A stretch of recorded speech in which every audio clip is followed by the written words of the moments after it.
Usually when we picture a university graduation, we imagine this very specific, almost cinematic scene, right? Oh, totally. The sun is shining, caps are flying everywhere. Right. Proud parents taking, like, way too many photos. Way too many. And there's just this palpable sense of optimism.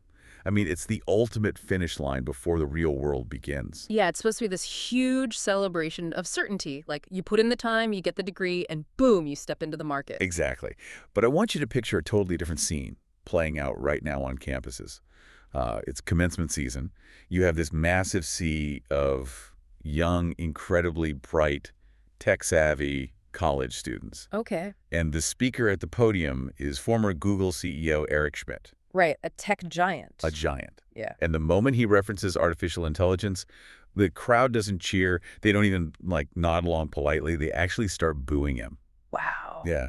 Visibly, audibly, just outright booing. Which is honestly a completely jarring image. It really is. Especially coming from the exact generation we all assume is, the most digitally native, the ones primed to inherit and actually leverage this new technology. Exactly. It really forces you to stop and rethink what is actually happening on the ground with this demographic. And that is exactly our mission for this deep dive. Today, we're looking beneath the surface noise of this massive anti-technology backlash. We want to discover how the AI era is fundamentally forcing us to redefine, well, human meaning, human value, and the true purpose of education. It's a huge topic. Massive. And we have a great stack of sources guiding us today, including an audio explainer titled The Wisdom Shift, a detailed presentation deck full of visual frameworks, and a deeply insightful LinkedIn article published today, May 28, 2026. Yeah, and synthesizing all of those sources gives us this really structured view of a transition that frankly feels incredibly chaotic to most of us living through it. Totally. Because on the surface, booing an AI pioneer, it sounds like pure Luddite behavior. Right. Sounds like people are just panicking about their jobs. Exactly. But the sources paint a far more complex picture of what's driving this hostility among the newest entrants to the workforce. Okay, let's unpack this. Yeah. Because I like to think of the traditional social contract as a highly reliable escalator. Okay, I like that analogy. Right. For generations, the deal was simple. You get on at the bottom. You study hard. You follow the rules. You pay your tuition, which is basically your ticket to ride. Yep. You earn a credential, and then you step onto the entry-level floor of a profession, and then the escalator just, steadily carries you up the corporate ladder over the next 40 years. Right. So my question is, are these students just throwing a collective tantrum because they suddenly have to walk up the stairs?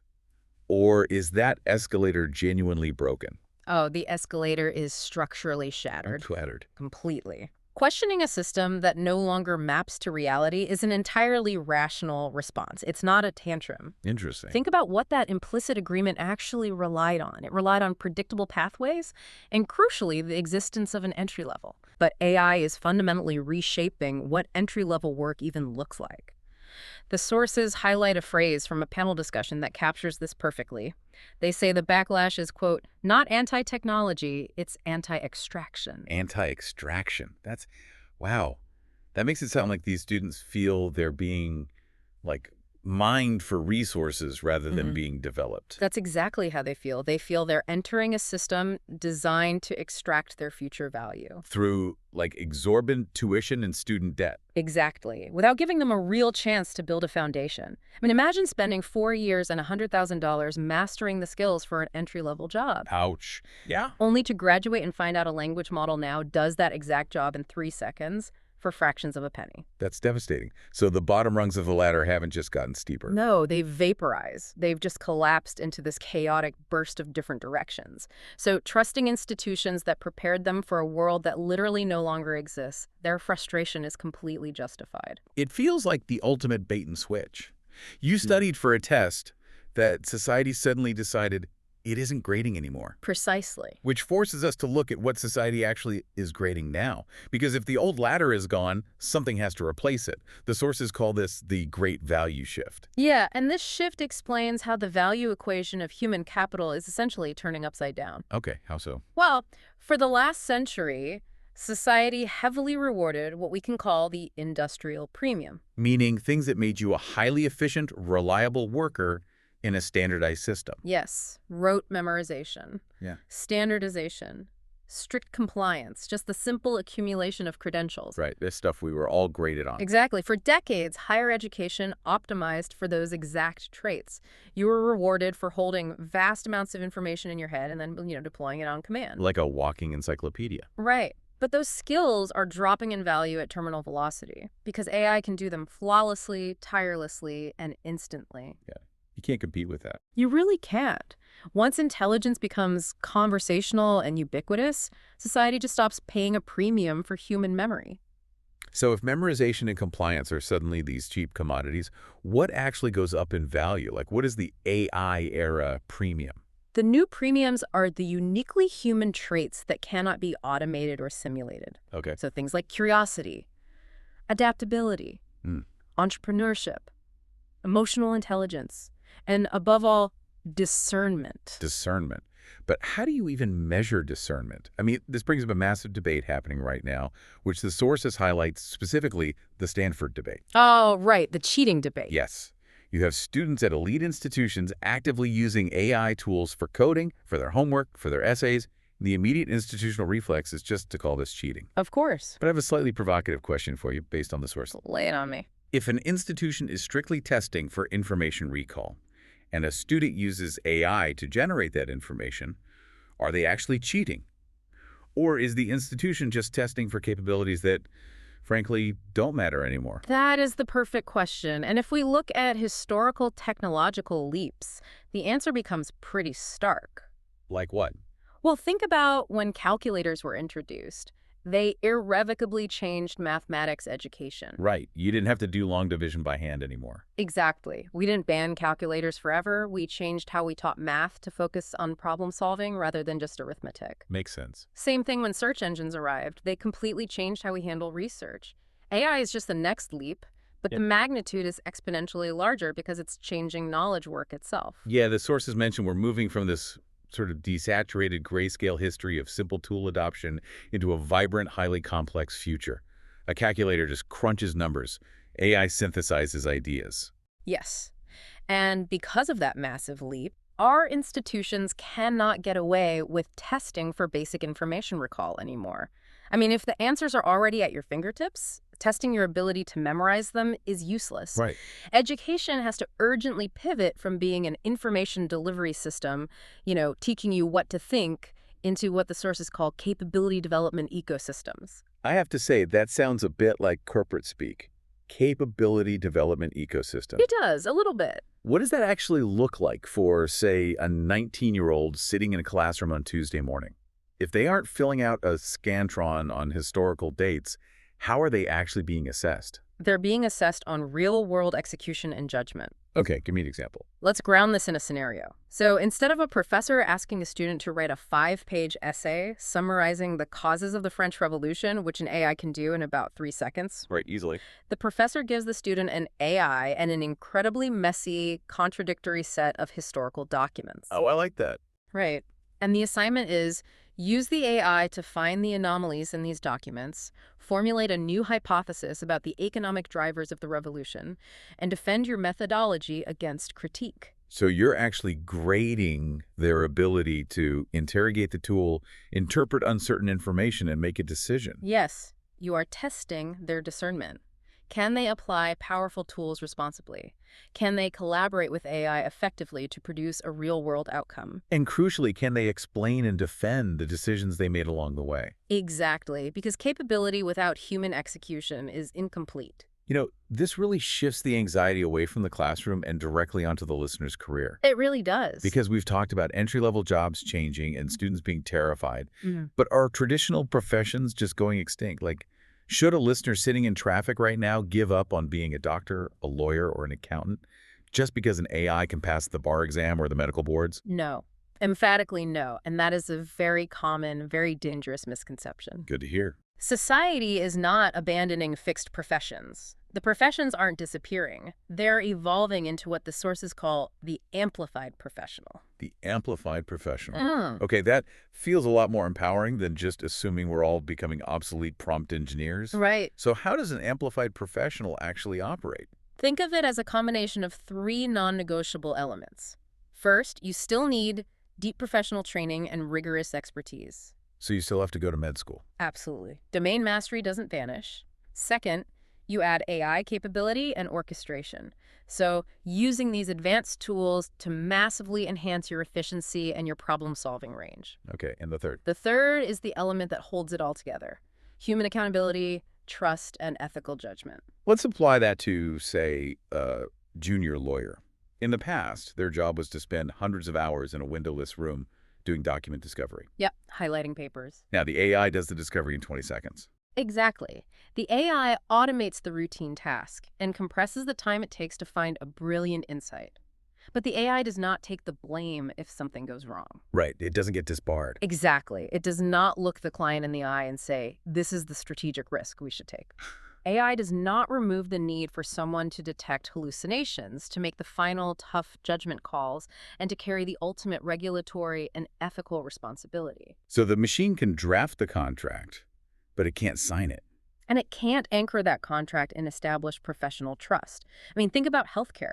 A medical AI can suggest a highly accurate diagnosis based on 1 million x-rays. Sure. But we still require a human doctor to weigh that diagnosis against the patient's lifestyle, to deliver the news with empathy, and to actually take responsibility for the treatment plan. The human is the anchor. Okay, here's where it gets really interesting, because this fundamentally flips how we think about the flow of work. The sources describe this as the shifting bottleneck of knowledge work. Yes, the funnel. Right. In the old world, the bottleneck was getting the information itself. Intelligence was scarce, and it was expensive. It took days to analyze data, to predict trends, or to synthesize market research. You had to pay humans a lot of money just to gather the raw materials of thought. But now, the funnel is completely inverted. AI provides an absolute abundance of intelligence at the very top of the funnel. It gives us analysis, predictions, synthesis, recommendations, all instantly and all essentially for free. Yep. But all of that abundant intelligence has to pass through a new, extremely narrow bottleneck at the bottom. And that bottleneck is us. It is the fiery bottleneck of human judgment. What's fascinating here is that this creates a profound paradox.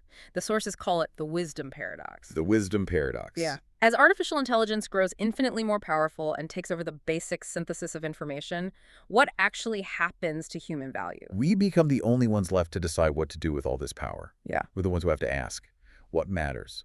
What is actually worth doing? What is ethical? What is meaningful in this specific context? The irony is beautiful, really.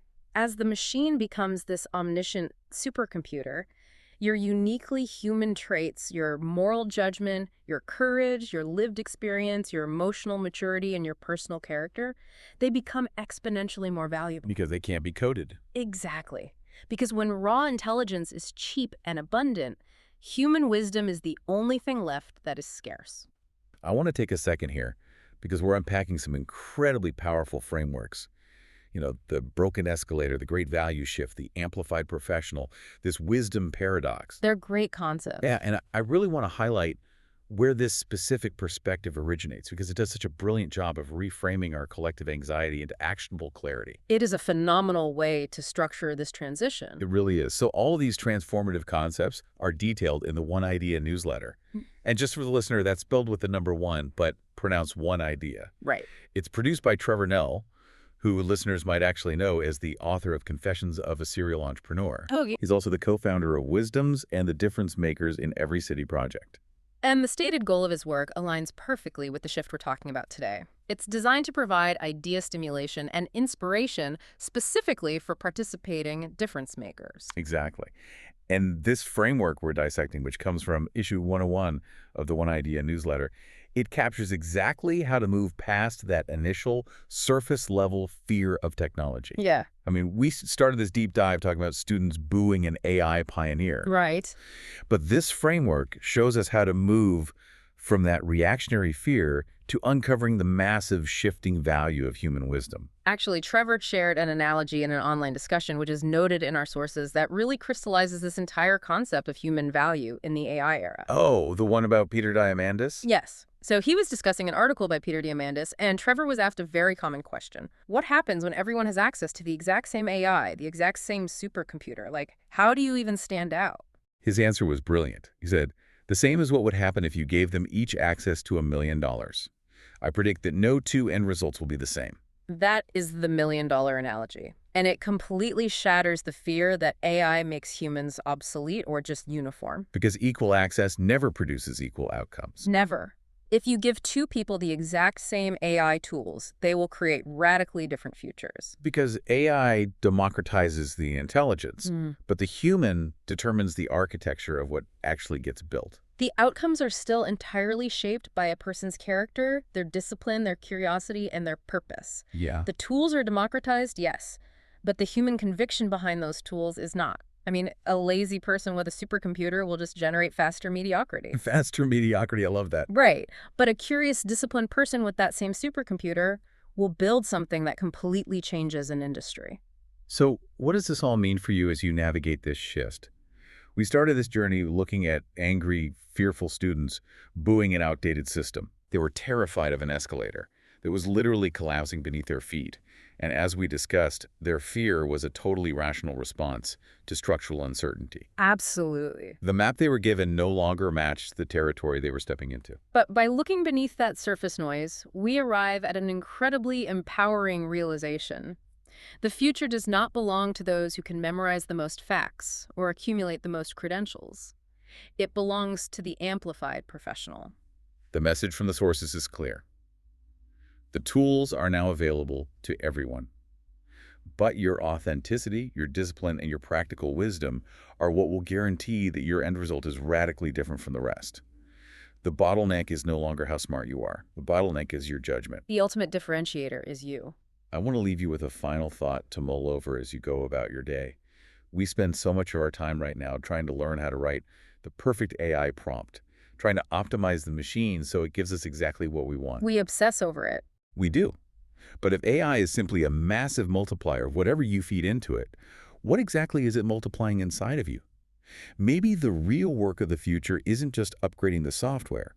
Maybe it's spending just as much time cultivating our own character, our own empathy, and our own courage. Yeah. Because when the machine can do everything else, who you are is the only thing that truly matters. That is the ultimate wisdom shift. Thank you so much for joining us on this deep dive. Keep questioning the changing world around you, keep cultivating that wisdom, and we'll see you next time.